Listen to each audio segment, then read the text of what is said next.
अयोध्येच्या राम मंदिरातील दानचोरी प्रकरणानंतर उद्धव ठाकरेंनी रामरक्षा आंदोलन केलं होतं।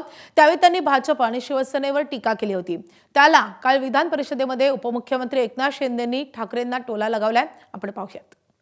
म्हणजे तथाकथित भोंदू हिंदू रक्षक आहेत, हे आपल्यावरती टीका करतायत।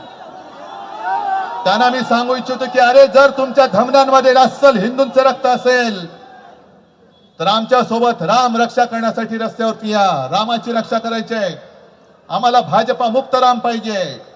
राम सर्वांचा आहे, राम सर्वांचा आहे।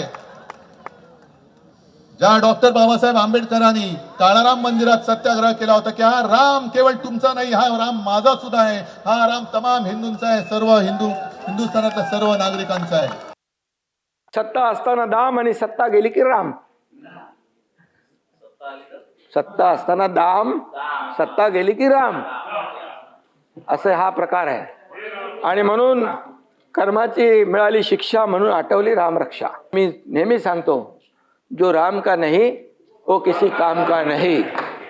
आता त्यांना कळलंय आणि म्हणून ही उपरती सुचलेली आहे। तर उद्धव ठाकरेंच्या पक्षाच्या मशाल चिन्हावरूनही शिंदेंनी जोरदार टोलेबाजी केली आहे।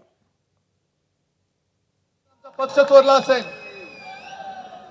आमच्याकडचा प्रभू रामचंद्राचा धनुष्यबाण चोरला असेल, पण आज आमच्या हातामध्ये हनुमानाने ज्या मशालीने लंका जाळली होती ती मशाल आज आमच्या हातात आहे। तुमच्या अन्यायाची लंका आम्ही जाळून खाक केल्याशिवाय राहणार नाही। सत्ता असताना दाम, सत्ता गेली की राम, असे हा प्रकार आहे। आणि म्हणून कर्माची मिळाली शिक्षा म्हणून आठवली रामरक्षा। आता तुम्ही काय करणार सभापती महोदय? काहींनी नवा शोध लावलाय की हनुमानाने मशालीने लंका जाळली। हनुमानाने भाई मशालीने लंका जाळली। त्यांच्या पक्षाची निशाणी जर लायटर असती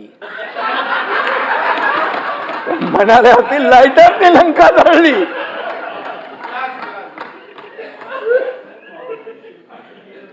अरे तुम्ही महाविकास आघाडीचे पाटील साहेब सांगा तरी। आता रामानंद सागरला परत ते रामायण सांगायला लावू का?